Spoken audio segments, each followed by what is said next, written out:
تو تکبر کے جہاں اور بہت سے نقصانات ہیں، وہاں تکبر تشدد کو، وائلنس کو، جور کو، جبر کو، استحصال کو جنم دیتا ہے۔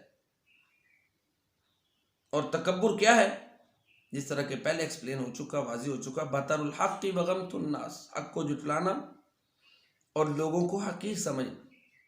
تشدد اور وائلنس کے اسباب میں سے ایک بہت بڑا سبب تکبر ہے اور لوگوں کو حقیر جاننا، ساتھ حقیقت کو جھٹلانا۔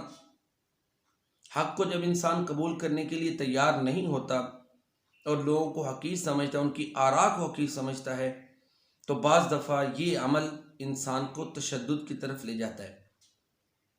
ابلیس نے جب آدم علیہ السلام کو سجدہ نہ کیا، سجدہ کرنے سے انکار کیا، تو اللہ تعالیٰ نے پوچھا کہ تو نے آدم کو سجدہ کیوں نہیں کیا؟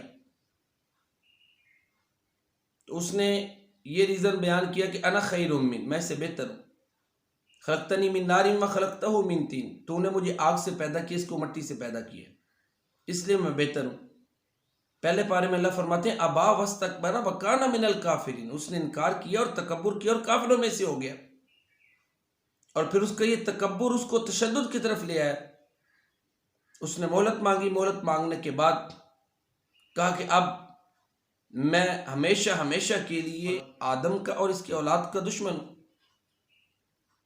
میں ان کو نیکی سے روکوں گا اور دوزخ کے رستے پہ چلاؤں گا۔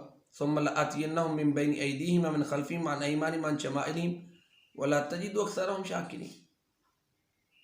تو یہ اس کی جو اپروچ ہے تکبر کی بنا پر بنی، اور یہ متشددانہ اپروچ ہے جو ابلیس نے آدم علیہ السلام اور ان کی اولاد کے بارے میں اپنائی۔ تو تکبر کے جہاں اور بہت سے نقصانات ہیں، وہاں تکبر تشدد کو، وائلنس کو، جور کو، جبر کو، استحصال کو جنم دیتا ہے۔ اور تکبر کیا ہے؟